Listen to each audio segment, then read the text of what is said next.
Hello बच्चों, I am Rashmi your maths teacher. तो इस वीडियो में आज हम स्टार्ट कर रहे हैं एक्सरसाइज 2.3 का सेकंड पार्ट, यानी इंट्रोडक्शन का सेकंड पार्ट हम इसमें स्टार्ट कर रहे हैं। इससे पहले हम फंक्शन को सिंपली एक बेसिक वे में समझ चुके हैं। तो हमने फंक्शन की दो तरह की डेफिनेशन को देखा था। एक सिंपल डेफिनेशन हमने देखा था कि अगर हमारे पास दो सेट है तो सेट ए के ईच एलिमेंट का सेट बी के साथ में एक मैपिंग होनी चाहिए या रिलेशन होना चाहिए, और सेट ए के अंदर एक भी एलिमेंट नहीं छूटना चाहिए। देखो, सबकी मैपिंग होनी चाहिए, एक भी एलिमेंट सेट ए के अंदर अगर नहीं छूट रहा है तभी आपका वो क्या है, फंक्शन है। तो relation F from set A to set B is said to be a function if every element of set A has one and only one image in set B. तो सेट ए के हर एलिमेंट की set B के अंदर एक image होनी चाहिए। तो हमने देखा था कि किस किस तरह के क्वेश्चन आपको एग्जाम में पूछ सकते हैं कि क्या ये सेट है, ये है। तो चार तरह के मैंने आपको बताए थे।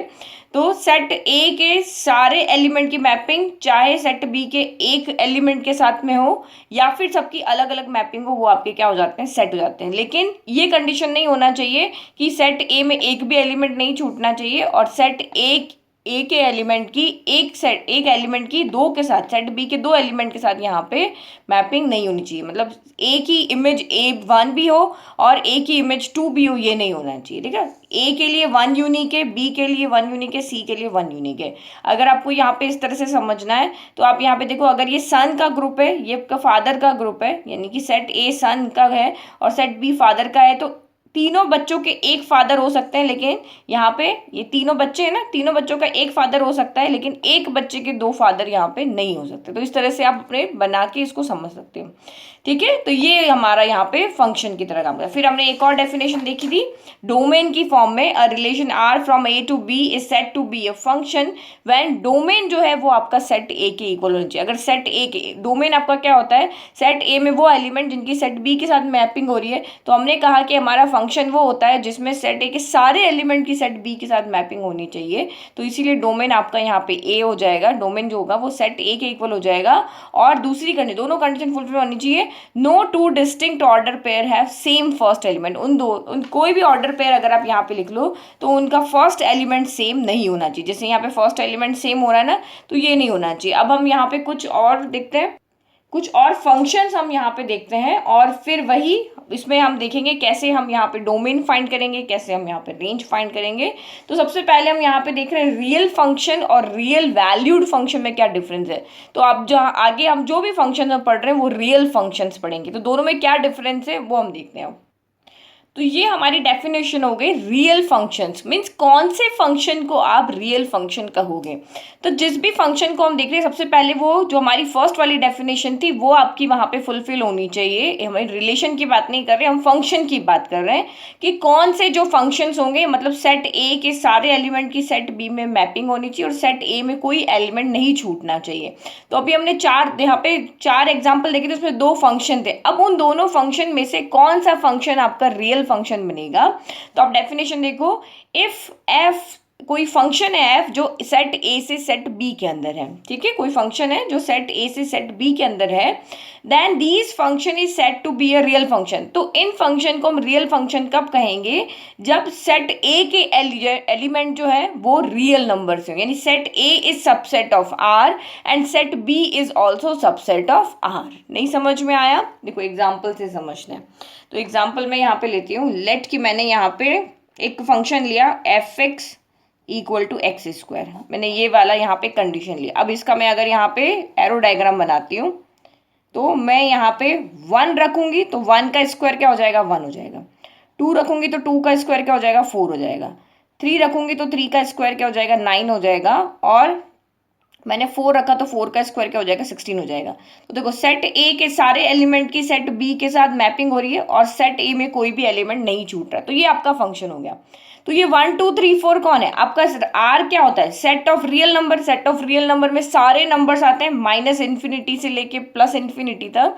तो आप यहाँ पे क्या देख रहे हो, जो आपका यहाँ पे सेट ए है, ये सेट ए है और ये सेट बी है। तो सेट ए के अंदर जो एलिमेंट है 1 2 3 4 ये किसके सबसेट है? ये रियल नंबर के सबसेट नहीं है। रियल नंबर में तो बहुत सारे नंबर होते हैं, तो ये भी रियल नंबर का सबसेट है। और अगर हम यहाँ पे सेट बी की बात करें, सेट बी में आपके कौन से यहाँ पे एलिमेंट्स है? 1 4 9 16, ये भी आपके यहाँ पे क्या है? ये भी सबसेट है रियल नंबर के।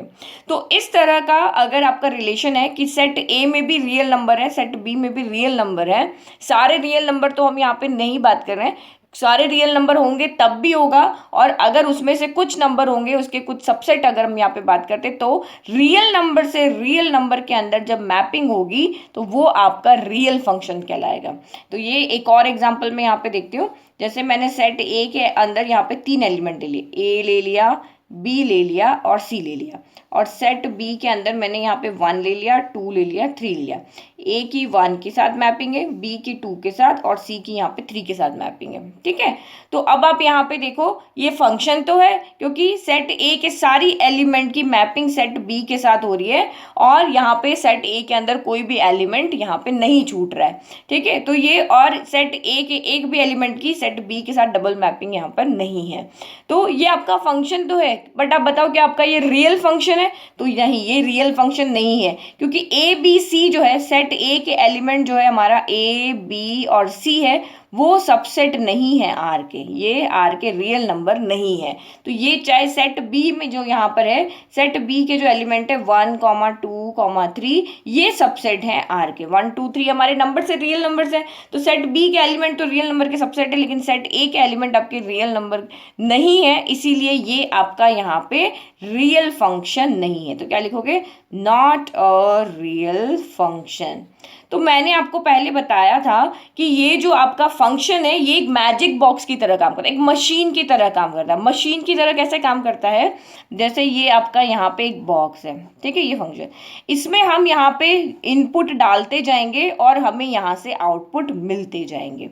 तो जब कोई भी फंक्शन, रियल फंक्शन कब बनेगा? जब आप इनपुट भी रियल नंबर दोगे और आउटपुट भी आपका रियल नंबर ही आएगा। जब ये दोनों कंडीशन यहाँ पे फुलफिल होगी, यहाँ पे चाहे आपका फंक्शन कुछ भी हो, आपको रियल नंबर डालना है इसके अंदर और रियल नंबर ही आपका आंसर आएगा। जैसे हमारी है f(x)=x² की मशीन है, इसमें हम 1 डालेंगे ये हमें 1 देगा, हम 2 डालेंगे हमें 4 मिलेगा। देखो 1 डाला हमें 1 दिया, हमने 2 डाला हमने 4, इसने 4 दिया, हमने इस मशीन में 3 डाला इसने हमें 9 दिया, हमने इसमें 4 डाला इसने हमें 16 दिया।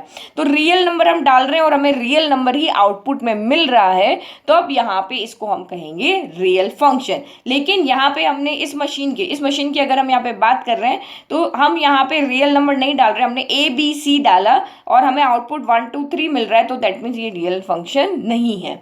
जैसे आपके यहाँ पे एक और अगर एग्जांपल देखो कि मैं, जैसे कोई एक बच्चा वेइंग मशीन के ऊपर खड़ा हुआ है, ए नाम का बच्चा खड़ा हुआ है, उसका वेट 1 kg है, बी नाम का बच्चा खड़ा हुआ है उसका वेट 2 kg है, सी नाम का बच्चा खड़ा हुआ है उसका वेट 3 kg है। तो ये मशीन यहाँ पे क्या कर रही है? आप तो उस मशीन के ऊपर खड़े हो रहे हो ना, तो वो आपका वेट बता रही है, वेट मेजर करके बता रही है।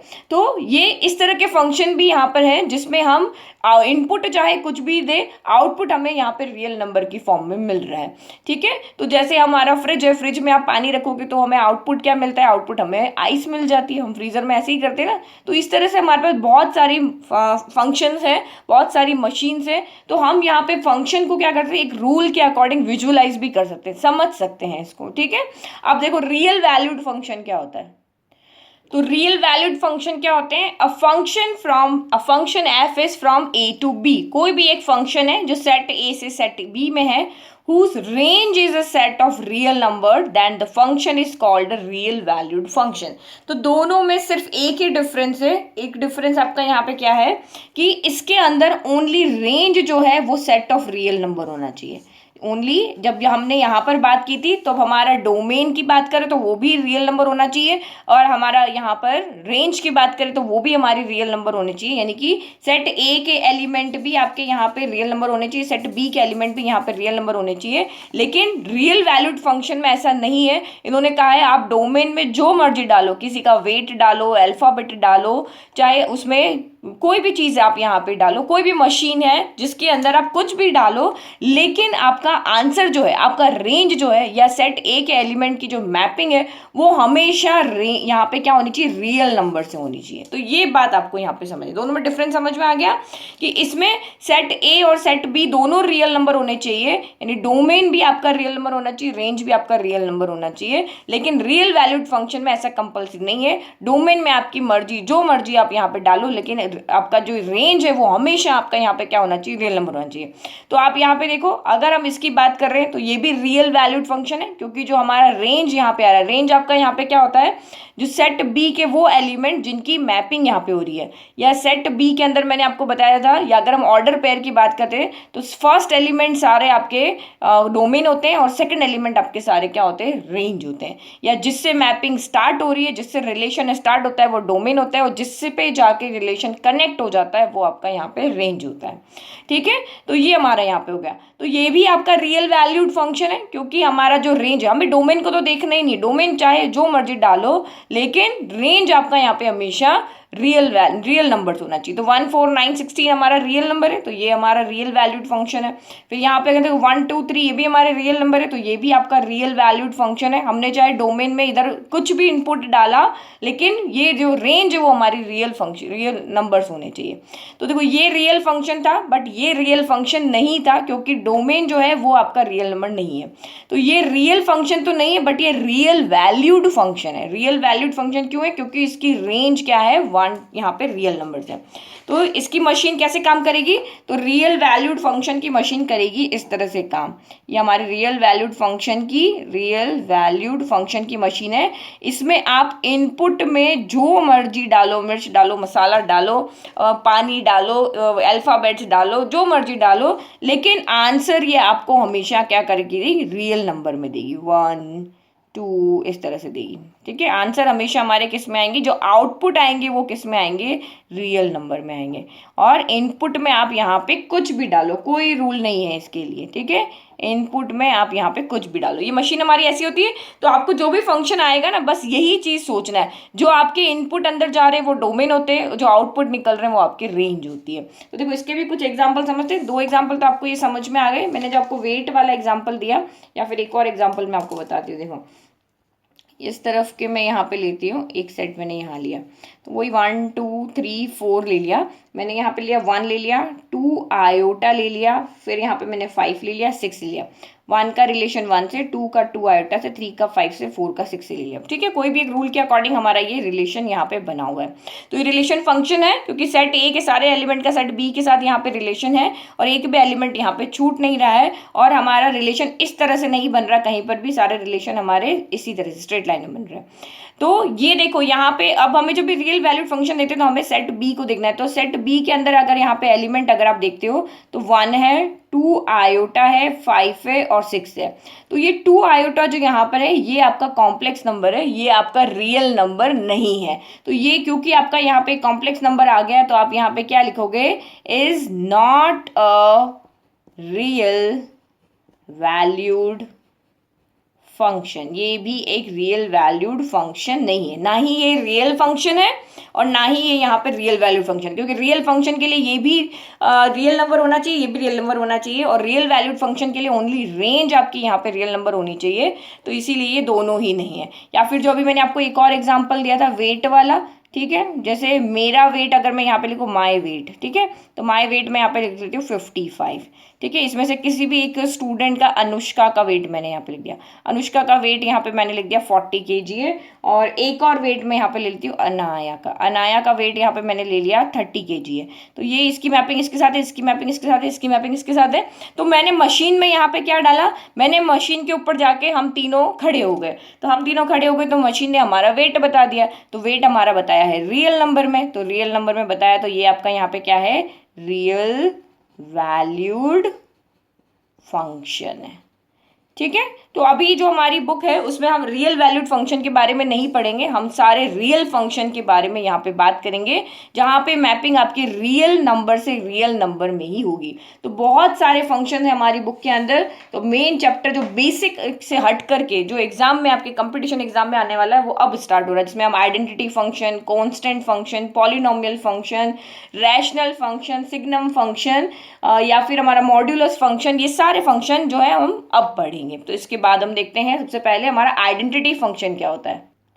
तो सम फंक्शंस एंड देयर ग्राफ, ठीक है, बहुत इंपॉर्टेंट टॉपिक है। आगे आप जेई का एग्जाम दोगे तो बहुत ये इसमें से बहुत सारे क्वेश्चन आते हैं, इनको आप अच्छे से समझना। तो आइडेंटिटी का फंक्शन यहाँ पे क्या होता है, आपको यहाँ पे जो भी टॉपिक आपको लिखा है आपके दिमाग में सिर्फ यहाँ पे 4 बात होनी चाहिए कि ये एक मशीन है, इस मशीन में आप यहाँ पे क्या इनपुट डालोगे, क्या आउटपुट निकलेगा। मतलब ये फंक्शन का सबसे पहले आपको बिहेवियर समझना है। अगर आपको किसी भी फंक्शन का बिहेवियर समझ में आ गया, मीन्स जैसे एक्स स्क्वायर है तो एक्स स्क्वायर का बिहेवियर क्या है कि कोई भी नंबर इसके अंदर आएगा ये उसका स्क्वायर करके बाहर दे देगा। क्यूब अगर आप यहाँ पर है तो कोई भी नंबर आप इसमें डालोगे क्यूब करके बाहर दे देगा। तो आपको जो भी फंक्शन आपके सामने आता है आप उसका बिहेवियर समझो।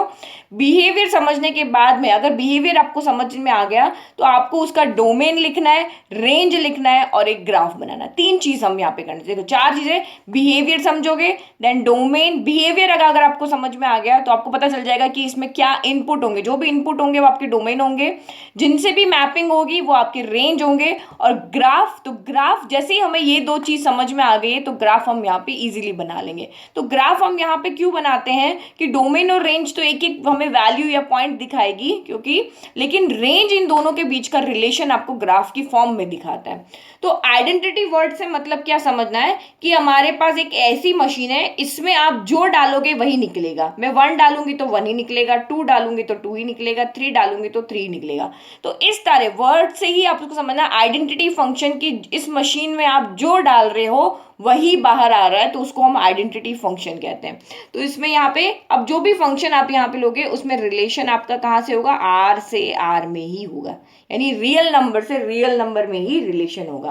तो आइडेंटिटी का क्या हो जाएगा आपका function, y equal to F x equal to आपका यहाँ पे x हो गया। मतलब हमारी इक्वेशन अब जो हमारी इस फॉर्म में आएगी F x equal to X, लेकिन हमें ग्राफ बनाना है तो ग्राफ के अंदर हम x और y 2 वेरिएबल यहाँ पे लेते हैं तो उस एफ एक्स को हम y भी ले सकते हैं। तो अगर मेरी यहाँ पे इक्वेशन मुझे यहाँ पे इस तरह से दी हुई है f x equal to x, तो मैं इस एफ एक्स को y अगर लेट करती हूँ तो y equal to x equation आ गई। तो ये मेरी इक्वेशन है। अब आपको इसका बिहेवियर समझ में आ गया कि मैं यहाँ पे इनपुट सारे आपको पता है x होते हैं और आउटपुट सारे आपके क्या होते हैं, y होते हैं। तो मैं अगर मेरा फंक्शन रियल नंबर से रियल नंबर के अंदर है तो आप बिहेवियर समझो। इसका बिहेवियर क्या होगा, मैं x में 1 डाला 1 निकला, 2 डाला 2 निकला, 3 डाला 3 निकला। अगर मैंने इसमें 0 डाला तो बाहर 0 ही आएगा, अगर मैंने इसमें नेगेटिव नंबर डाला तो इसमें से नेगेटिव नंबर ही बाहर आएगा। तो इसका मतलब क्या हो रहा है कि जो इनपुट हम इसके अंदर डाल रहे हैं वही आउटपुट हमें यहाँ पर मिल रहा है। तो क्योंकि हमारा फंक्शन रियल नंबर से रियल नंबर में है तो x में आप यहाँ पे कौन कौन सी वैल्यू डाल सकते हो, तो मैं तो यहाँ पे x में सारी वैल्यू डाल सकती हूँ। मैं जितने भी नंबर मेरे पास रियल नंबर के पास में जितने भी नंबर्स है वो सारे नंबर मैं इनपुट में डाल सकती हूँ और आउटपुट में मुझे वो सारे के सारे नंबर मिलेंगे। तो हम इजीली यहाँ पे डोमेन लिख सकते हैं। डोमेन हमारा यहाँ पे क्या होगा, जो भी हम इनपुट डाल रहे हैं तो हम इनपुट में कौन से नंबर डाल सकते हैं, हम इनपुट में सारे रियल नंबर डाल सकते हैं। तो डोमेन हमारा यहाँ पे क्या हो जाएगा, आर हो जाएगा। तो रियल नंबर आपके यहाँ पे क्या होते हैं, माइनस इन्फिनिटी से लेकर के प्लस इन्फिनिटी। तो इसके सामने हम यहाँ पे स्मॉल ब्रैकेट लगाते हैं और इस ब्रैकेट का मतलब यहाँ पे क्या होता है कि ये नंबर इसमें इंक्लूड नहीं हो रहे, क्योंकि इन्फिनिटी कोई नंबर थोड़ी ना, इन्फिनिटी तो एक सिंबल है जो दिखाता है कि ये बहुत बड़ा नंबर है। अब वो बहुत बड़ा नंबर कौन सा है वो हमें नहीं पता, ये एक सिंबल की फॉर्म में, तो इनको हम इंक्लूड नहीं करें। इनके बीच में जितने भी नंबर है वो सारे आपके यहाँ पे क्या है, रियल नंबर है।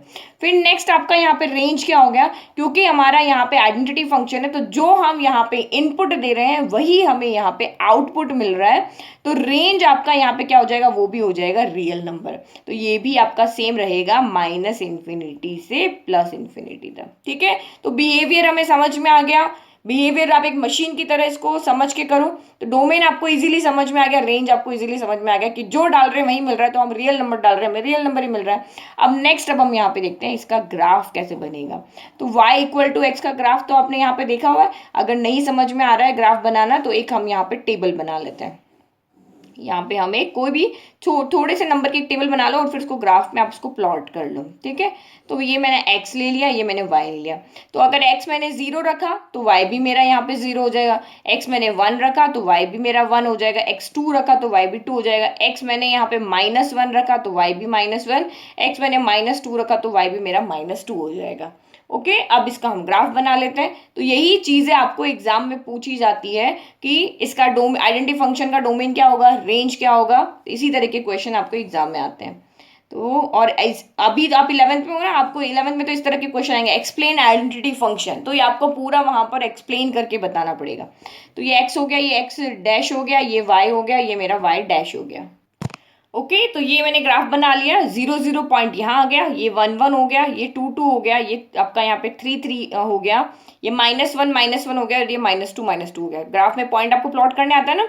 0 0 तो ऑरिजिन पे हो गया, ये 1 1 है तो x के लिए हम हॉरिजॉन्टली 1 स्टेप चलेंगे और इसके y के लिए वर्टिकली 1 स्टेप चलेंगे। तो इस तरह से हमने चला और जब हमने इन सारे पॉइंट्स को प्लॉट किया तो ये हमारी बन रही है स्ट्रेट लाइन। तो ये तो आपको पहले से पता है, हमने 9th में भी ग्राफ बनाया, 10th में भी बनाया कि अगर x और y इक्वल होते तो हमारी ओरिजिन को क्रॉस करती हुई इस तरह से स्ट्रेट लाइन बनती। तो ये हमारा ग्राफ हो गया y = x का ग्राफ हो गया। इजीली समझ में आ गया। ये x एक्सिस के साथ में 45 डिग्री का एंगल बनाता है, 45 डिग्री एंगल पे ये झुका हुआ होता है। तो डोमेन आपका यहाँ पे क्या होता है, जो भी वैल्यू आप यहाँ पे पुट करो, यानी x की जो भी वैल्यू है, set of value of x eight which function is defined, यानी x की वो सारी वैल्यू जहाँ पे फंक्शन डिफाइन कर रहा है। और रेंज आपका यहाँ पे क्या होता है, चाहे आप fx को कह दो या चाहे आप y को कह दो, तो वो जहाँ पे भी फंक्शन यहाँ पे इसके ऊपर यहाँ पे आ रहा है, फॉर इस x की जो भी वैल्यू जिसके ऊपर फंक्शन y की वैल्यू में मिल रही, वो उसकी क्या बन जाती है, रेंज बन जाती है। इजीली समझ में आ गया।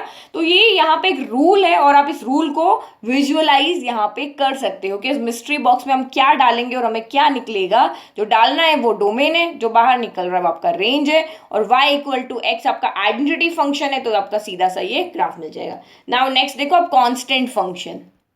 तो कांस्टेंट फंक्शन से आप क्या समझ रहे हो, कांस्टेंट फंक्शन का मतलब, जैसे मैं आपको एक इक्वेशन यहाँ पे लिखकर बताती हूँ। जैसे हमारी इक्वेशन है f(x = 3) हो गई, ये हमारी फंक्शन की इक्वेशन है, हमने 9th 10th में भी पढ़ा है।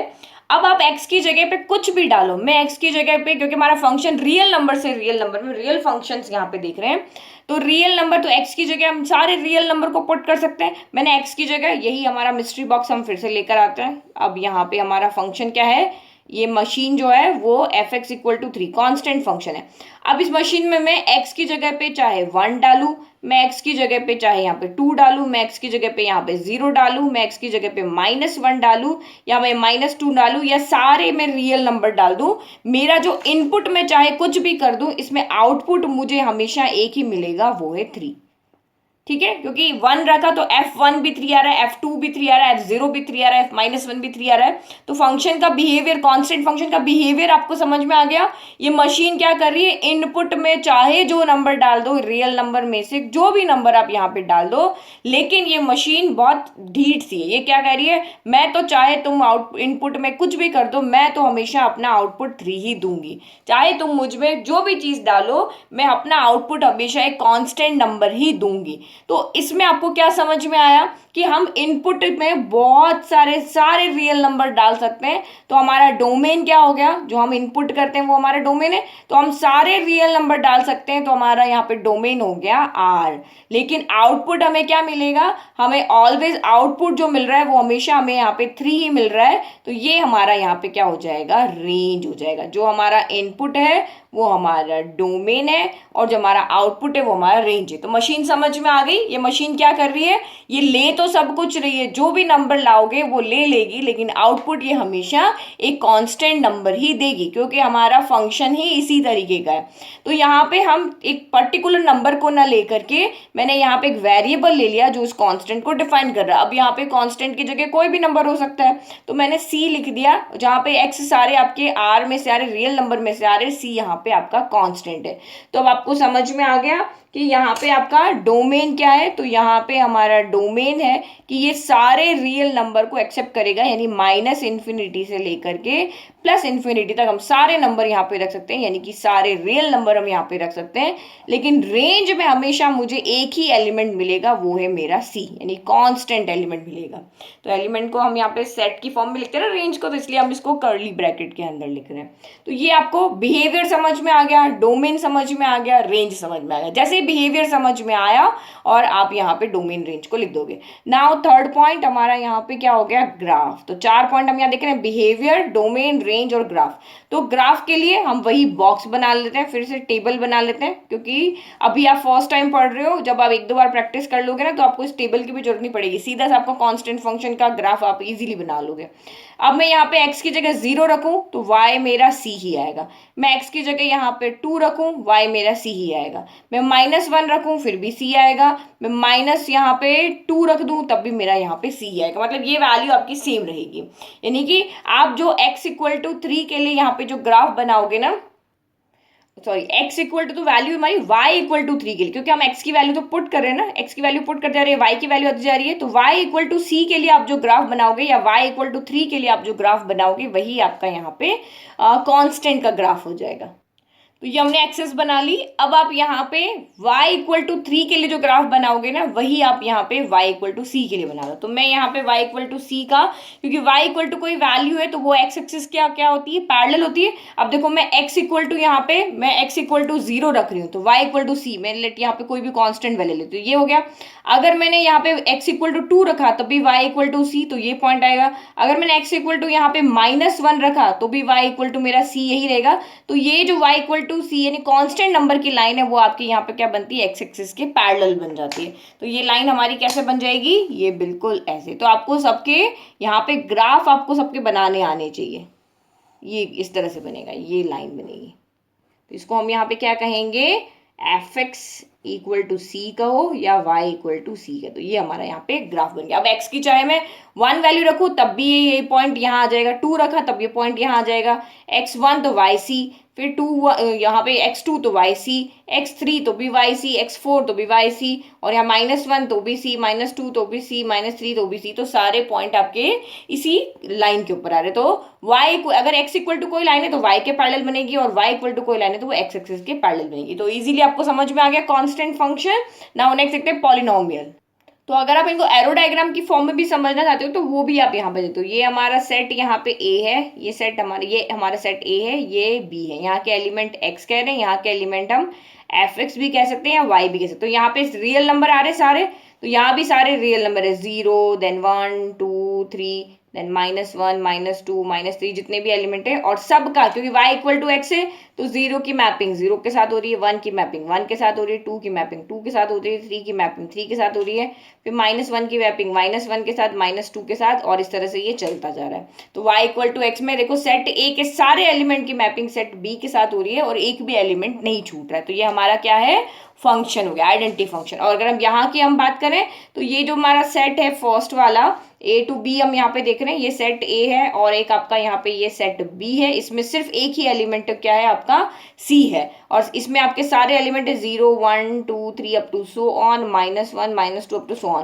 तो सबका रिलेशन, सारे बच्चों के डैडी एक ही है। तो ये तो पॉसिबल है, एक डैडी के बहुत सारे बच्चे हो सकते हैं। तो ये भी यहाँ पे ये भी क्या हो रहा है, आपका फंक्शन ही हो रहा है। समझ में आ गया? तो ये भी हमारा फंक्शन है और ये भी हमारा यहाँ पे क्या है, फंक्शन है। नाउ नेक्स्ट, तो पॉलिनोमियल फंक्शन क्या हो गया, जहाँ पे फंक्शन वही हमारा रियल नंबर से रियल नंबर में ही, सारे x आपके रियल नंबर से ही आएंगे। तो y = fx, अभी जो हमने दो फंक्शन यहाँ पे पढ़े थे, हमारा चाहे कांस्टेंट फंक्शन की बात कही थी हमने या फिर हमने आइडेंटिटी फंक्शन की बात करी, तो हमारा फंक्शन डिफाइंड था कि आइडेंटिटी फंक्शन में y = x होगा, कांस्टेंट फंक्शन में y = आपका c होगा। लेकिन पॉलिनोमियल फंक्शन में हम ऐसा नहीं कह सकते, क्योंकि पॉलिनोमियल फंक्शन में बहुत तरह के हमारे पास इक्वेशंस होती है। जैसे कि अगर मैं यहाँ पे फर्स्ट बात करती हूँ लीनियर इक्वेशन की, तो मैं यहाँ पे कह सकती हूँ fx = मेरी हो गई 2x + 3 हो गई। तो ये मेरी यहाँ पे क्या हो गई, लीनियर इक्वेशन हो गई। फिर सेकंड अगर मैं यहाँ पे बात करती हूँ कि fx = 2x² + 3x + 2 लिख देती हूँ, तो यहाँ मैक्सिमम डिग्री 2 है, तो ये आपके क्वाड्रेटिक इक्वेशन। ठीक है। तो अगर ये डिग्री आपकी यहाँ पे मैक्सिमम 2 हो गई तो ये क्वाड्रेटिक इक्वेशन हो गया, मैक्सिमम डिग्री अगर आपके यहाँ 3 हो गई तो ये क्यूबिक इक्वेशन हो गया, मैक्सिमम डिग्री 4 हो गई तो बाई क्वाड्रेटिक हो गया। अब इससे आगे भी आपकी डिग्री बढ़ सकती है, 5 हो सकती है, 6 हो सकती है, लेकिन आगे उनका नेम यहाँ पे नहीं दिया हुआ है, नेम इन सिर्फ इन चारों का ही हमें दिया हुआ है। तो ये इस तरह के बहुत सारे पॉलिनोमियल फंक्शन क्या हो सकते हैं। तो हमें एक्चुअल में फिक्स फंक्शन क्या है, जैसे आपका यहाँ पे आइडेंटिटी में फिक्स था कि y इक्वल टू एक्स होगा, तो हम यहाँ पे कोई एक फिक्स फंक्शन नहीं ले सकते हैं, बहुत सारे फंक्शन हम यहाँ पर पे इस तरह से ले सकते हैं। तो अगर हमारे फंक्शन डिफरेंट डिफरेंट है तो उनके ग्राफ भी क्या होंगे, डिफरेंट डिफरेंट होंगे। तो हम इसको क्या करते हैं, एग्जाम्पल लेकर के समझते हैं, कोई एक फंक्शन ले लेते हैं, क्योंकि अगर हमारे इक्वेशन हमारे पास बहुत सारी तो ग्राफ भी बहुत सारे होंगे, फिर डोमेन रेंज हमें देखना पड़ेगा। तो मैं यहाँ पे आपको एग्जाम्पल नंबर 13 लेके समझाती हूँ, ठीक है। तो एग्जाम्पल 13 हमारा वही है, एक फंक्शन है आर से आर के अंदर, और जो हमारी इक्वेशन है y equal to F x equal to X cube, हम यहाँ पे हम एक्स स्क्वायर ले लेते हैं, ठीक है, एक्स क्यूब भी ले सकते हैं, और सारे एक्स हमारे आर से। अब इस फंक्शन किसी एक पर्टिकुलर फंक्शन को हम सॉल्व करके देखते हैं, इसके डोमेन क्या हो सकते हैं, रेंज क्या हो सकते हैं। तो वही हम फिर से मशीन बनाए, तो ये हमारी मशीन हो गई, y equal to F x equal to X square, ये हमारी मशीन हो गई। अब इस मशीन में क्या हो जाएगा, आप जो डालोगे ये उसका क्या कर देगी, पावर लगा के सॉल्व करी। 1 डाला तो 1 स्क्वायर कर दिया, 1 हो गया। मैंने 2 डाला तो 2 का स्क्वायर यहाँ पे 4 हो गया। मैंने 0 डाला यहाँ पे तो 0 का तो 0 ही रहेगा। देन मैंने -1 डाला तो ये मेरा -1 का स्क्वायर 1 कर देगी। मैंने यहाँ पे -2 डाला तो -2 का स्क्वायर यहाँ पे 4 कर देगी। तो आप यहाँ पे क्या देख रहे हो, इनपुट में तो हम सारे रियल नंबर दे रहे हैं, सारे ही यहाँ पे हमारे क्या आ रहे हैं, रियल नंबर आ रहे हैं। हम इनपुट में तो सारे रियल नंबर पुट कर सकते हैं, लेकिन जब हम यहाँ पे आउटपुट की बात करते हैं तो आउटपुट में हमें एक भी नेगेटिव नंबर नहीं मिल रहा है, हमें 0 मिल रहा है और सारे पॉजिटिव नंबर मिल रहे हैं। क्योंकि एक्स स्क्वायर का बिहेवियर क्या होता है, ये एक्सेप्ट तो सारी चीजें करता है, पॉजिटिव भी करेगा, नेगेटिव भी कर लेगा, 0 भी एक्सेप्ट कर लेगा, लेकिन ये करेगा क्या, ये मशीन क्या करेगी, ये मशीन सबको पॉजिटिव फॉर्म में चेंज कर देगी। ये सारे नेगेटिव, पॉजिटिव का तो कुछ नहीं करेगी, पॉजिटिव तो पॉजिटिव ही रहेंगे, लेकिन नेगेटिव का स्क्वायर करके ये क्या कर देती है, सबको पॉजिटिव कर देती है। तो ये आपको इनपुट आउटपुट समझ में आ गया। तो दैट मीन्स यहाँ पे क्या है, इनपुट में आप सारे रियल नंबर यहाँ पे ले सकते हो, जितने भी रियल नंबर हमारे पास है सारे के सारे रियल नंबर आप इसमें आप डाल सकते हो, लेकिन रेंज में हमारे पास एक भी नेगेटिव नंबर नहीं आएगा। तो डोमेन आपका यहाँ पे क्या हो गया, तो डोमेन में क्योंकि हम -इन्फिनिटी से लेकर के +इन्फिनिटी तक सारे नंबर इसमें डाल सकते हैं, मींस के सारे रियल नंबर हम यहाँ पे डाल सकते हैं, लेकिन आउटपुट हमें यहाँ पे क्या मिलेगा, आउटपुट हमें यहाँ पे सारे पॉजिटिव नंबर मिलेंगे। तो सारे पॉजिटिव को हम यहाँ पे क्या करते हैं, आर, यही रियल नंबर को हम यहाँ पे किस तरह से डिफाइन करते हैं, सारे नेगेटिव को आर माइनस लिखते हैं, सारे पॉजिटिव को आर प्लस लिखते हैं, और साथ में 0, क्योंकि 0 ना तो नेगेटिव है ना पॉजिटिव है। तो हमें ये नंबर तो यहाँ पे मिल नहीं रहे, हमें यही 2 तरह के नंबर मिल रहे हैं। तो रेंज में आपको सिर्फ 0 मिल रहा है और आर प्लस वाले नंबर मिल रहे हैं, यही 2 तरह के नंबर यहाँ पे मिल रहे हैं। तो इसको अगर हम यहाँ पे, अगर ये ब्रैकेट वाली फॉर्म में लिखी तो आप क्या लिखोगे, जब 0 हम यहाँ पे इंक्लूड कर रहे हैं तो हम बड़ा वाला ब्रैकेट बना देते, जिस नंबर को हमें इंक्लूड करना तो हम ये वाला ब्रैकेट बनाते हैं, सेट्स में आपने पढ़ा है। और यहाँ से 0 से लेके +इन्फिनिटी तक हमें सारे नंबर मिले, इन्फिनिटी को हम इंक्लूड नहीं करते हैं तो स्मॉल ब्रैकेट बना रहे हैं। तो आप ऐसे भी आंसर लिख सकते हो और ऐसे भी आंसर लिख सकते हो। तो यहाँ पे क्या होगा, 0 एंड पॉजिटिव रियल नंबर, ये हमें यहाँ पे मिल रहे हैं। ठीक है, अब आप यहाँ पे, आपको पता है ये हमारी क्वाड्रेटिक इक्वेशन है, तो आप किसी भी तरह की क्वाड्रेटिक इक्वेशन हो, हमें उसका ग्राफ जो होता है वो पैराबोलिक फॉर्म में मिलता है। चाहे हमारा ग्राफ हमें इस तरह से मिल जाए, या फिर हमें इस तरह से मिल जाए, या फिर हमें यहाँ पे इस तरह से मिल जाए, तो सबका ग्राफ क्या होता है, पैराबोलिक होता है। लेकिन ये नहीं पता वो अपवर्ड होगा डाउनवर्ड होगा, वो ए की वैल्यू के ऊपर डिपेंड करता है, यहाँ पे डिपेंड करता है। ठीक है, तो अगर ये मुझे डोमेन देखने आ गया, मुझे यहाँ पे रेंज देखने आ गया, अब मुझे सिर्फ यहाँ पे क्या बनाना है, ग्राफ बनाना है। तो ग्राफ बनाने के लिए वही हम टेबल बना लेते हैं। तो हम यहाँ पे 0 डाला, हमें 0 का स्क्वायर 0, 1 डाला 1 का स्क्वायर 1, 2 डाला 2 का स्क्वायर हमारा हो गया 4, -1 डाला -1 का स्क्वायर 1, -2 का स्क्वायर यहाँ पे क्या हो गया 4, एक और डाल देते -3, तो -3 का स्क्वायर हो गया यहाँ पे 9। क्वाड्रेटिक इक्वेशन के ग्राफ क्या होते हैं, पैराबोलिक फॉर्म में आते हैं। तो ये हमारे यहाँ पे ग्राफ हमने जब बनाया, तो आप इनको प्लॉट करके जब देखोगे तो ये 0 हो गया, देन 1 2 3 4, और इस तरह नेगेटिव वैल्यू हो जाएगी। तो ये हमारा ग्राफ बनेगा हमारा इस फॉर्म में, ये पैराबोलिक शेप बनेगा। ठीक है, अब ग्राफ तो आप बना लोगे, पॉइंट्स ही तो प्लॉट करने। ये 0 0 हो गया, देन 1 1 हो गया, फिर आपका यहाँ पे ये हो जाएगा 2 4 हो जाएगा, देन आपका यहाँ पे अगर आप x3 लेते हो तो यहाँ पे 9 हो जाएगा, और इधर आप यहाँ पे लोगे -1 का 1 के साथ, -2 का 4 के साथ, -3 का 9 के साथ। तो ये पैराबोलिक शेप में आपका इस तरह से क्वाड्रेटिक इक्वेशन का ग्राफ बनेगा। देखो एक और लेके देखते हैं। डोमेन रेंज आपका समझ में आ गया। अगर मैं यहाँ पे देखो डोमेन रेंज चेंज होती है कि नहीं होती है, मैं एक और एग्जांपल यहाँ पे लेती हूँ। तो मैंने यहाँ पे लिया वही फंक्शन है हमारा r से r के अंदर, और मैंने यहाँ पे इक्वेशन लिए एक और, मैं क्यूबिक पॉलिनोमियल, मैंने fx = x³ ले लिया। तो अब ये मशीन कैसे काम करेगी? अब इस मशीन के अंदर क्या है, ये मशीन जो भी नंबर इसको अंदर डालोगे ये उसका क्यूब करके बाहर निकालेगी। तो मैंने यहाँ पे 1 डाला, 1 का क्यूब मेरा 1 ही हो गया। मैंने 0 डाला, 0 का क्यूब मेरा 0 ही हो गया।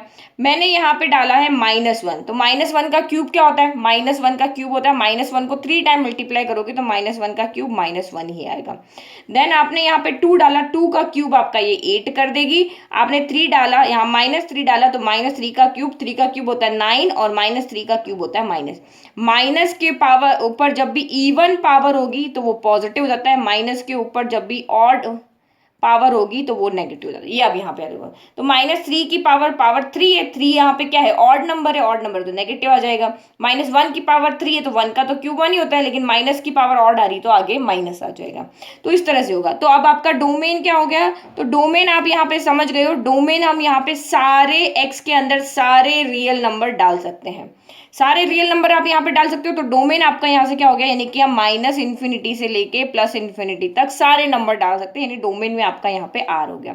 और रेंज यहाँ पे क्या होगी? तो रेंज अगर आप यहाँ पे देखो तो रियल नंबर के अंदर हमें 0 भी मिल रहा है, हमें नेगेटिव भी मिल रहा है, हमें पॉजिटिव भी मिल रहा है, यानी कि जो हमें यहाँ पे r नेगेटिव भी मिल रहा है, हमें 0 भी मिल रहा है, हमें रियल नंबर में पॉजिटिव भी मिल रहे हैं। तो यहाँ पे रेंज भी आपकी किसके इक्वल हो जाएगी, यानी कि हमें -∞ से लेके +∞ के बीच के नंबर मिलेंगे, यानी यहाँ पर भी रेंज हमारा r हो जाएगा। तो दोनों में डिफरेंस समझ में आ गया। जब हम x² कर रहे थे तो हमारा डोमेन तो लगभग सेम था, क्योंकि डोमेन में तो हम x की सारी वैल्यू डाल सकते हैं, लेकिन रेंज में जब हम यहाँ पे देख रहे थे तो कंडीशन के अकॉर्डिंग मिलेगा, जो इक्वेशन होगी उसके अकॉर्डिंग आपको यहाँ पे रेंज मिलेगा।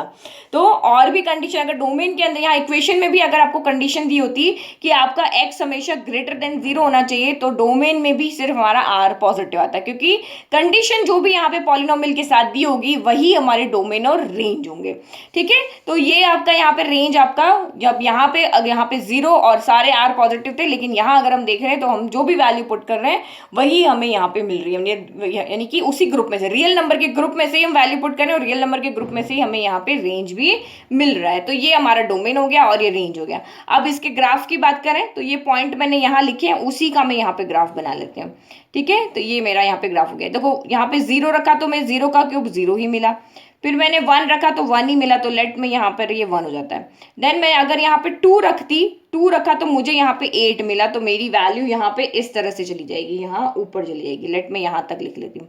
फिर मैंने यहाँ पे -1 रखा तो मुझे यहाँ पे -1 नेगेटिव वैल्यू हमारी इस वाले क्वाड्रेंट में होती है। ठीक है, तो ये हमारा यहाँ पे एक पॉइंट ये है, एक पॉइंट हमारा ये 2 रखा तो 8। अब यहाँ पे देखो -1 रखा तो -1 तो मुझे यहाँ पे मिल गया। फिर मैंने यहाँ पे -3 रखा तो मुझे यहाँ पे क्या मिल रहा है, -9 मिल रहा है। तो ये जो मेरा पॉइंट -3 है, 9 मुझे यहाँ पे कहीं पे मिल जाएगा। ठीक है, तो अब इसका ग्राफ किस फॉर्म में बनेगा, तो इसका ग्राफ इस तरह से बनेगा। देखो बुक में अभी दिखाती हूँ, वहाँ बिल्कुल आपको सही से दिखेगा। तो ये x³ का ग्राफ आपका इधर जाएगा एक, और ये इस तरफ जाएगा। ये इस तरह से आपका यहाँ पे क्या बनेगा, ग्राफ बनेगा। जैसे x² का पैराबोलिक फॉर्म में बना था ना ये, तो x³ का आपका इस तरह से बनेगा। तो यहाँ पे सारी इक्वेशन के ऊपर डिपेंड करेगा पॉलिनोमियल का ग्राफ। तो ये हमारा एग्जाम्पल नंबर 14 है, ये एग्जाम्पल नंबर 13 है। ये देखो, ये आपको जो ग्राफ है ना, ये आपको इस तरह से मिलेगा। ये वाला जो ग्राफ है यहाँ आपको बिल्कुल फेयर अच्छे से दिख रहा है। और अगर मैं यहाँ पे देखूँ तो मेरा ये 13 वाला ग्राफ, तो ये देखो ये इस तरह से पैराबोलिक शेप में आपको यहाँ पे मिल रहा है। तो ये दोनों ग्राफ यहाँ पे मिलेंगे। तो पॉलिनोमियल फंक्शन के लिए आपको यहाँ पे इक्वेशन को सॉल्व करके देखना पड़ेगा कि क्या डोमेन होगा, क्या रेंज होगा। ये मशीन उस इक्वेशन के अकॉर्डिंग या दी गई कंडीशन के अकॉर्डिंग ये काम करेगी। नाउ नेक्स्ट देखते हैं रैशनल फंक्शन। तो रैशनल, रैशनल का वर्ड आपको समझ में आ गया। रैशनल का मतलब क्या होता है, वो नंबर जिसको हम p अपॉन क्यू की फॉर्म में लिख सकते हैं।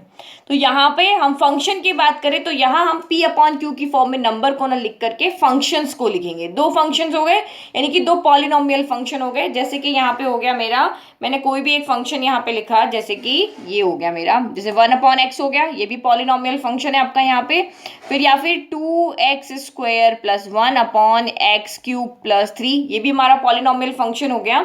तो यहाँ पे इस तरह के फंक्शंस आपके जब भी होंगे उनको हम रैशनल फंक्शंस कहेंगे, जिसमें न्यूमरेटर में भी कोई फंक्शन होगा, डिनोमिनेटर में भी कोई फंक्शन होगा। तो इस तरह के फंक्शंस को हम कहेंगे रैशनल फंक्शंस। तो ये भी फंक्शंस आपके इन gx और fx के ऊपर डिपेंड कर रहे हैं, ये आपके अलग अलग हो सकते हैं। डिफरेंट डिफरेंट टाइप के फंक्शंस यहाँ पे हो सकते हैं, कोई पर्टिकुलर एक फंक्शन की हम यहाँ पे बात नहीं कर सकते हैं। तो बस एक कंडीशन यहाँ पे आपको याद रखनी है कि fx अपॉन gx की टाइप के फंक्शन होंगे तो इनका देखो सॉल्यूशन करने का तरीका अलग अलग होगा, तो आपको हर फंक्शन को माइंड में रखना है। तो जहां पे fx और gx आपके पॉलिनोमियल फंक्शन होंगे और gx कभी भी जीरो नहीं होना चाहिए। यहाँ पे gx डिनोमिनेटर जीरो क्यों नहीं होना चाहिए, क्योंकि डिनोमिनेटर अगर यहाँ पे जीरो हो गया तो हम फंक्शन को डिफाइन नहीं कर पाएंगे। तो रैशनल फंक्शन में आपको हमेशा ये चेक करना है कि डिनोमिनेटर कभी भी जीरो नहीं होना चाहिए। तो आप देखोगे ना हम डोमेन में क्या क्या वैल्यू पुट कर सकते हैं। तो अभी तो मैंने आपको कहा था कि आप रियल नंबर में से कोई भी वैल्यू पुट करो, चाहे हमने fx = x² देखा, हमने x³ देखा, हम x की जगह बहुत सारी जगह सारे रियल नंबर पुट कर सकते हैं। लेकिन जब हम इस रैशनल फंक्शन की बात करते हैं तो हम वो वैल्यू यहाँ पे नहीं पुट करेंगे जिससे कि डिनोमिनेटर आपका जीरो हो जाए। ठीक है, समझ में आ रहा है, क्योंकि डिनोमिनेटर अगर जीरो हो गया तो फंक्शन आपका डिफाइन नहीं होगा। जैसे मैंने यहाँ पे एक फंक्शन लिया 2x + 1/x-1, तो बताओ यहाँ पे हम डिनोमिनेटर में कौन सी वैल्यू नहीं पुट करते हैं। मैं x के यहाँ पे रियल नंबर में से सारे नंबर पुट कर सकती हूँ, बट मैं x की जगह पे 1 नहीं पुट कर सकती, क्योंकि 1 पुट करते ही ये 1 - 1 जीरो हो जाएगा और फंक्शन डिफाइन नहीं होगा। तो अब आपके पास कंडीशन आ गई, डिनोमिनेटर जीरो नहीं होना चाहिए। तो इसी तरीके से हम यहाँ पे चेक करेंगे कि मैं x के यहाँ पे चाहे मैं जितने भी नंबर, इनफाइनाइट नंबर यहाँ पे पुट कर लूँ, लेकिन मैं x की जगह पे 1 नहीं पुट करती। 1 को छोड़ करके मैं सारे नंबर यहां पुट कर सकती हूं, क्योंकि 1 को पुट करने से ये फंक्शन डिफाइन नहीं होगा। तो इसी तरीके से आपको इन रैशनल फंक्शंस को सॉल्व करते टाइम देखना है। तो अभी यहां पे एक एग्जांपल से समझते हैं। तो मैंने यहां पे एग्जांपल ले रहे हैं हम, एग्जांपल नंबर 15। तो मैंने यहां पे फंक्शन लिया f, यहां पे मैंने फंक्शन लिया है वही r से r के अंदर, और आपका यहाँ पर फंक्शन है आपका y = fx = 1/x ले लिया। ये मैंने क्या लिया, 1/x ले लिया। तो वही आपका इनपुट देखो, तो वही हम इसको उसी मशीन की फॉर्म में समझते हैं। तो मैं यहाँ पे रियल नंबर में से बहुत सारी वैल्यू यहाँ पे डाल सकती हूँ। मैंने यहाँ पे 1 डाला, देन मैंने यहाँ पे 2 डाला, देन मैंने यहाँ पे -1 डाला, देन मैंने यहाँ पे -2 डाला, या आप डेसिमल में भी कोई भी नंबर डाल दो। 0 पॉइंट मैंने यहाँ पे 5 डाला, तो 1 डाला तो मुझे 1/x यानी 1/1 मुझे 1 ही मिला। मैंने यहाँ पे 2 डाला तो 1/2 यानी कि मुझे 0.5 मिल गया। मैंने -1 डाला तो मेरे यहाँ पे आंसर मुझे क्या मिल गया, 1/-1, तो मुझे यहाँ पे -1 मिल गया। मैंने -2 अगर इसके अंदर डाला तो मुझे माइनस का 0.5 मिल जाएगा। ठीक है, और यहाँ पे मैंने 0.5 डाला तो 0.5 डालते ही मुझे यहाँ पे 1/0.5, तो मुझे यहाँ पे 2 मिल जाएगा। लेकिन मैं यहाँ पे एक नंबर नहीं डाल सकती हूँ, तो वो कौन सा नंबर है, तो मैं यहाँ पे 0 नहीं डाल सकती हूँ। ये 0 मैं यहाँ पे नहीं डाल सकती हूँ, क्योंकि 0 डालते ही ये फंक्शन मेरा क्या हो जाएगा, 1/0 हो जाएगा। और 1/0 को हमें पता है ये होता है नॉट डिफाइंड, ये हमारा क्या होता है, नॉट डिफाइंड। तो ये हम यहाँ पर नहीं डाल सकते। तो हम 0 नहीं डालेंगे और ऐसी कोई कंडीशन नहीं आएगी कि हमें हमारा 1/x कहीं किसी भी वैल्यू, x की किसी भी वैल्यू पे जाकर के 0 हो जाए। तो इनपुट में भी हमें 0 नहीं डाल सकते, क्योंकि हमारा फंक्शन डिफाइन नहीं होगा, और आउटपुट में भी हमें कभी भी 0 यहाँ पर नहीं मिलेगा। x की ऐसी कोई वैल्यू नहीं जिसको पुट करने से हमारा 1/x यहाँ पे क्या हो जाए, 0 हो जाए।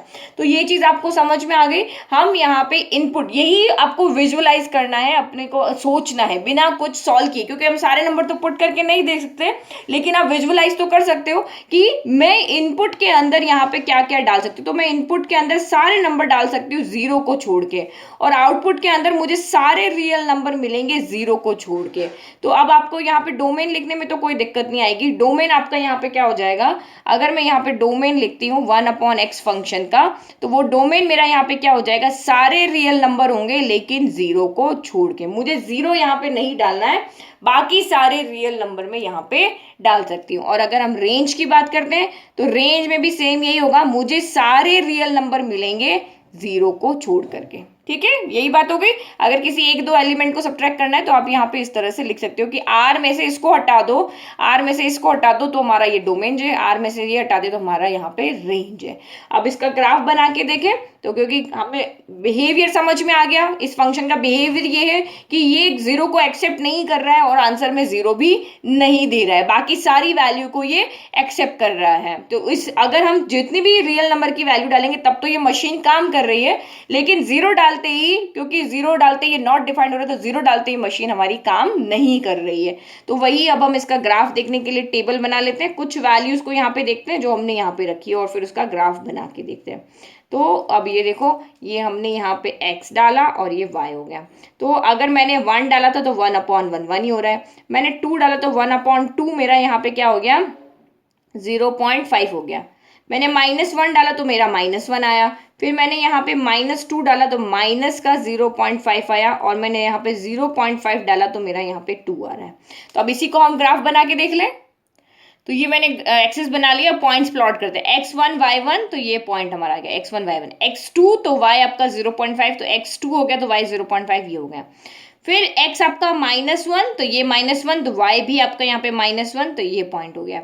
x -2 है तो y आपका यहाँ पे कितना हो रहा है, 0.5 हो रहा है, तो ये -2 और 0.5 तो मेरा यहाँ पे कहाँ चला जाएगा, बिल्कुल ये -2 हो गया, और y मेरा 0.5 तो बिल्कुल यहीं पे आएगा ये पॉइंट। x यहाँ देखना है ना, तो ये -2 और ये 0.5 हो गया।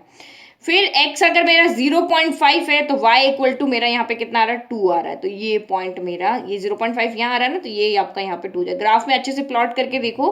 तो अगर मैं एक दो पॉइंट और ले लेती हूँ ताकि आपको और अच्छे से समझ में आ जाए, तो मैंने यहाँ पे ले लिया -2 ले लेती हूँ मैं यहाँ पे, -2 रखा, तो -2 रखने पर ये तो मेरा हो गया ना। अच्छा, तो और कुछ बड़ा नंबर लेते हैं, तो मैं यहाँ पे ले लेती हूँ -3 ले लिया मैंने, यहाँ पे x -3 लिया, तो y कितना हो जाएगा, तो ये आप यहाँ पे देखो -1/3, तो 1/3 कितना होता है आपका यहाँ पे 0.3 हो जाता है।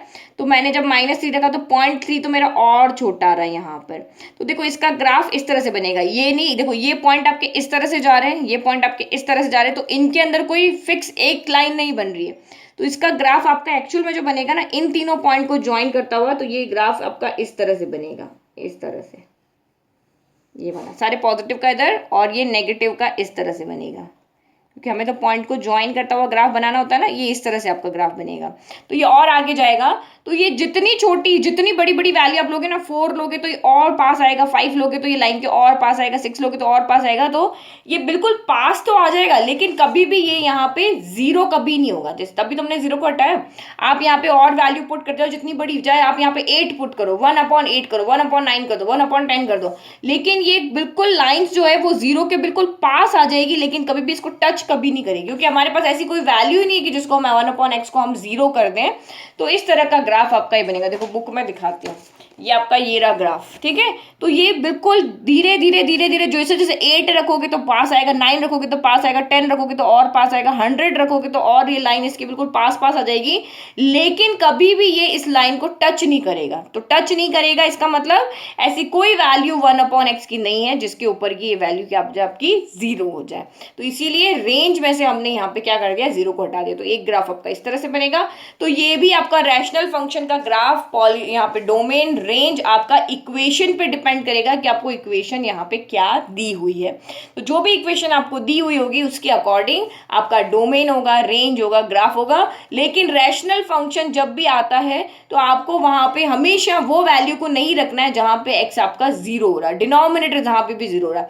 जैसे इक्वेशन में x इक्वल टू 1 जीरो हो रहा था तो हम यहाँ पे r-1 कर देंगे। अगर यहाँ पे अगर हम देखें तो ये x³ प्लस आपका अगर यहाँ पे 9 है तो ये कहाँ पर जीरो हो रहा है, तो या उसको वैल्यू को हम निकालेंगे और वो यहाँ पे नहीं होना चाहिए। जैसे मैं x³ प्लस यहाँ x³ माइनस 27 कर देती हूँ, मैं यहाँ पे x³ माइनस क्या कर देती हूँ 27 करती हूँ। हम इसके क्या करेंगे, इसके फ्रैक्शंस निकालेंगे, जो हम जीरोस निकालते थे ना, तो जीरोस निकालेंगे, इसको सॉल्व करेंगे, फिर उसमें से वो वैल्यू यहाँ से हटा देंगे आर में से जिसके ऊपर ये जीरो हो रहा। तो हमें मिसलेनियस एक्सरसाइज में इस तरह के क्वेश्चन करेंगे तो आपको और अच्छे से समझ में आ जाएगा। तो ये वाला वीडियो मैं यही खत्म कर रही हूँ क्योंकि पूरे 50 मिनट होने वाले हैं। नेक्स्ट वीडियो में हम मॉड्यूलस फंक्शन, सिग्नम फंक्शन और ये जो हमारे ग्रेटेस्ट इंटीजर फंक्शन है, जो हमारे इंपॉर्टेंट फंक्शन जो एग्जाम में बहुत पूछे जाते हैं, इनको हम डीपली वहां पे समझेंगे। ये 3 चीज हमारी यहाँ पे रह गई अभी इस चैप्टर में से। फिर एल्जेब्रा ऑफ रियल फंक्शन हमारा रह गया और उसके बाद हमारे एक्सरसाइज के 2 क्वेश्चन रह गए। तो ये 3 मेनली जो एग्जाम में पूछे जाने वाले फंक्शंस हैं, इनको समझेंगे और उसके बाद में हम उन क्वेश्चंस को भी सॉल्व करेंगे। तो ये बहुत इंपॉर्टेंट टॉपिक है आपका 12th के लिए भी, और आगे आप यहाँ पे कोई भी कंपटीशन देखते एग्जाम देते हो तो उसके लिए भी। तो फंक्शन को समझना इतना मुश्किल नहीं है क्योंकि हम यहाँ पे विजुअलाइज कर सकते हैं कि कौन सी वैल्यू को हम रखेंगे, कौन सी को यहाँ पे नहीं रखेंगे। तो एक एक इक्वेशन में वो मैंने आपको मशीन की फॉर्म में अच्छे से समझाया है।